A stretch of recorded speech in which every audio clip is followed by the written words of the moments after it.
వివాహం అంటే సమాజంలో ఇద్దరు భాగస్వాముల మధ్య హక్కులు బాధ్యతలను స్థాపించే ఒక చట్టబద్ధమైన ఒప్పందం. ఈ వివాహ వ్యవస్థకు పవిత్రమైన స్థానాన్ని కల్పించారు మన పూర్వీకులు. పెళ్లి అనేది ఒక పవిత్రమైన బంధం. ఒక్కసారి ఇద్దరికి ముడిపడితే ఇక జీవితాంతం తోడు నీడగా ఉంటారు. ఇక ఈ పెళ్లి తంతుకు ఎన్నో సాంప్రదాయాలను పాటిస్తారు. కానీ మారుతున్న సమాజంతో పాటుగా పెళ్లికి సంబంధించిన సాంప్రదాయాలు కూడా కనుమరుగవుతున్నాయంటే అతిశయోక్తి కాదు. అంటే ఒకప్పుడు పెద్దలు కుదిర్చిన పెళ్లిళ్ళు ఎక్కువగా జరిగితే ఇప్పుడు ప్రేమ పెళ్లిళ్లే ఎక్కువగా జరుగుతున్నాయి. అయితే ఈ ప్రేమ పెళ్లిళ్ళు చెడ్డవేం కాదు. కానీ వివాహానికి సంబంధించిన ఎన్నో సంప్రదాయాలను మరిచిపోతున్నారనే భావన వ్యక్తమవుతుంది. ముఖ్యంగా నేటి ఆధునిక కాలంలో వయసుతో సంబంధం లేకుండా ప్రేమ పెళ్లిళ్ళు చేసుకుంటున్నారు. ఉదాహరణకు అబ్బాయి తనకంటే వయసులో పెద్దదైన అమ్మాయిని పెళ్లి చేసుకోవడం, లేక అమ్మాయి తనకంటే చిన్నవాడైన అబ్బాయిని పెళ్లి చేసుకోవడాన్ని మనం చూస్తూ ఉన్నాం.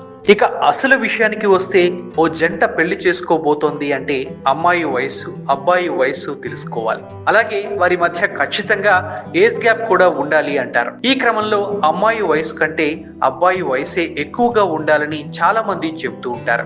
అయితే ఇద్దరి మధ్య ఏజ్ గ్యాప్ ఎంత ఉండాలి అంటే మాత్రం ఎవరూ కరెక్ట్ గా చెప్పరు. వాస్తవానికి ఇద్దరి మధ్య ఎంత ఏజ్ గ్యాప్ ఉంటే మంచిది, ఎంత ఉంటే మంచిది కాదు అన్న సంగతి మాత్రం చాలా మందికి తెలియదు. అసలు భార్యాభర్తల మధ్య ఏజ్ గ్యాప్ ఎంత ఉంటే మంచిదో ఇప్పుడు తెలుసుకుందాం. సాధారణంగా భార్యాభర్తల మధ్య 5 నుంచి 7 ఏళ్ల మధ్య ఏజ్ గ్యాప్ ఉండాలని నిపుణులు చెబుతున్నారు. అయితే ఎందుకు ఈ అంశానికి ఇంతటి ప్రాధాన్యత అంటే దీనిపై ఎన్నో పరిశోధనలు కూడా జరిగాయట. స్త్రీ పురుషుల ఆలోచన విధానంలో చాలా తేడా ఉంటుందని ఓ అధ్యయనం వెల్లడిస్తోంది. అలాగే ఇద్దరి మధ్య చాలా కేరింగ్ కూడా ఉంటుందట. అలాగే ఒకరినొకరు ఎలా జాగ్రత్తగా చూసుకోవాలో కూడా తెలుస్తుందట. పైగా భార్యాభర్తల మధ్య ఏజ్ గ్యాప్ ఎక్కువగా ఉంటే విడాకుల ప్రమాదాన్ని 3% పెంచుతుందని పలు అధ్యయనాలు వెల్లడిస్తున్నాయి.